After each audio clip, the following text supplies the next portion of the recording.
next, I'd like to introduce to you Paula Melton, and she also is a candidate for the Chino Valley Unified School Board. So, welcome, Paula.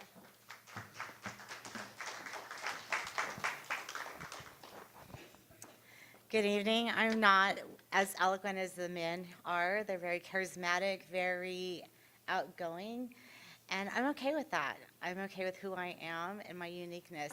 And with that same style of uniqueness that I have, that's what I'm looking for in your children, is that each kid has a uniqueness to their own. Some are meant to be doctors, some are meant to be lawyers, and some are meant to be assemblyman people. Some are meant to build engines. Some are meant and gifted for various different things. I'm going ahead of myself because I got so excited with the charismatic men here. I wanted to vote for them after that. My name is Paulette Melton, and I've lived here in Chino for 14 years. And I've been married 22 years to Dale Melton, who I refer most of the times as Mr. Melton, which he's opposed to because Mr. Melton is his dad. Mr. Melton is a veteran, a Marine, and he is also a helicopter pilot. And I say that not to just take the attention off myself and put it on him, which is naturally what a wife does, but it's to tell you my connections to the veterans, my connections to the police department, my connection to the community. My brother is a captain here in the city, so my heart is for those type of jobs, the blue-collar jobs that risk their lives every single day for you and I. So I just want you to know that our children, there are various paths they can take.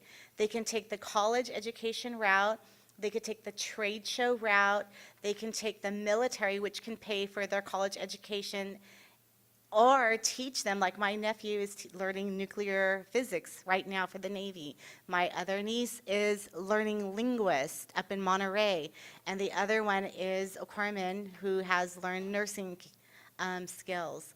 So with that, I know you're asking the question, why? Why a mom? Why a parent? And my answer to you is, why not? I always ask lots of questions to the question. And here it is. Why wouldn't a mother, why wouldn't a parent want to take the stand? And I tell you why. Because a mom has a passion. She has a bear raging within her to fight for her children.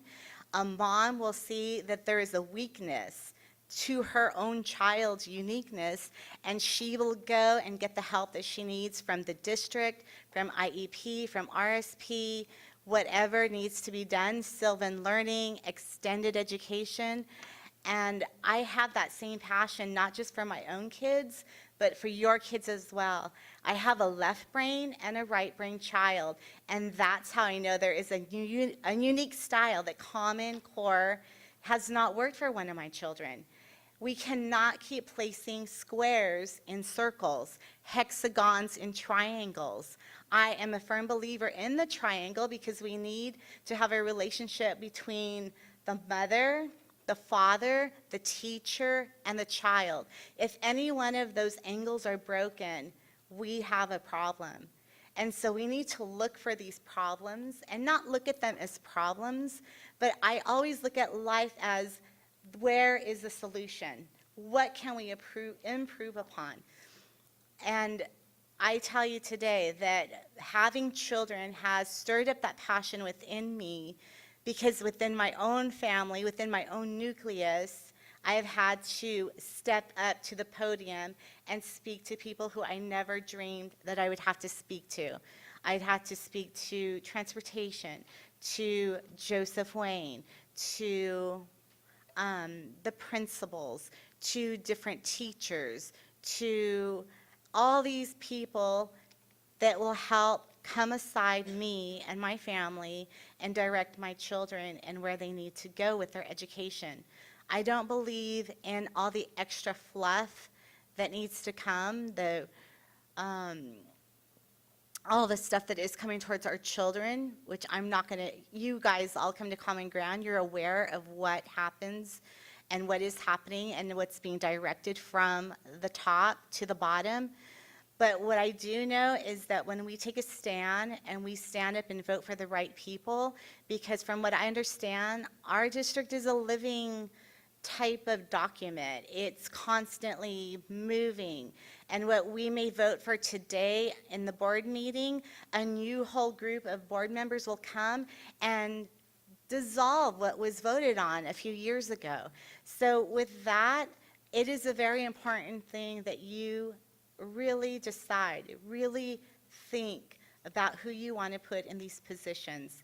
Because if it's not for your children, if it's not for your grandchildren, and you're not thinking in the future, then we as a people, we perish. We have to have goals. We have to have a vision. We have to have a direction. And as you know, I am a firm believer that without vision, a people, a community, a society, it will dissolve. It will perish. It is up to you, it is up to I to make these moments come to life. I want you to think like I think. I'm not trying to mold your mind right now. I come from a database. I created databases when I used to work. I am a housewife right now, but don't let this housewife fool you. I can do spreadsheets, I can do databases. I have a vast array of experience, which I don't care to share with you because my heart and my passion is what you want when it comes to voting on the behalf of you as a parent, for you and your children, and to listen to what you have to say, and to be a liaison and not just give you rhetoric and read this and that, but actually listen to what you have to say. But as a database person, you always think backwards. My end goal, and how do I get there? How do I get the tables together? How do I draw the data? Where do I draw it from? Which computer base, which software, what connections to make to each other so that I have an end result that will spit out the information that we need to improve our company, to improve our employees, to make them better. And that's the same type of thinking that I think about today for our children. I don't think about them as cute little 5-year-olds or interesting junior hires or difficult high schoolers. I think of them as adults for tomorrow. I think about them as what tomorrow is going to look like and what we could do today to get them to a thriving community, as Jody said. We need to think about what Chino Hills, and the parts of Ontario will look like 10 years from now, 15 years from now, 20 years from now. We need to think about the child in its entirety, not just English, math, social studies, science, history. There's more to just those building blocks. There is integrity. There is the heart to appreciate another human being. When we put human beings on a higher level, that changes everything in our educational system. If I have respect for another life, when I do my math, it is going to be to improve somebody else's life. When I learn history and I take from the past and I move it to the future, I want to make steps in this city and this community to make it what could be better, what could be something that we could look back and be proud of. I don't know about you, but as for myself, and when I look at I know I don't look like I have a 10-year-old and an 8-year-old, but I do. And that's another reason I have more passion, is because it took us so long to get those girls that I want to see a better tomorrow for them. I want to see educators that have passion and that aren't locked into all these rules that they can't teach this, they can't teach that. And don't take me wrong, don't take me out of context where they're going to teach any type of thing that ad-lib, because that's what Common Ground's about, where they can go rogue on us. I'm talking about teachers with integrity, teachers with a plan for the future, teachers that will take them to college, counselors that will encourage them where they are supposed to go. We can't have everybody be a doctor. Not everyone is gifted in math. We can't have everyone be a counselor. Not everyone has that nurturing quality to listen. Little kids have different skills, different paths, different gifts, and what a beauty it would be if we all go in the direction that we are gifted, that our brain is designed to go, whether it's crafts or science. Left brains, right brains, they work beautifully when they're running together and in a way where they work, or they're designed to work opposite, but yet together. So I ask you to please consider me for this vote here in 2018. Remember my name. It's the most unique name you will probably ever hear, Paulette DeSoto. There's hardly any DeSotos unless you're old enough to remember a car. And my last name is Melton, not to be confused with Milton or Moulton, which are both common, but Melton is also a rarity.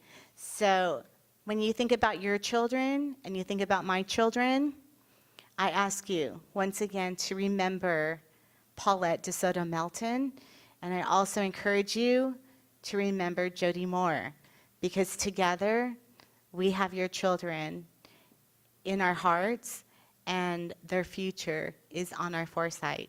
Thank you.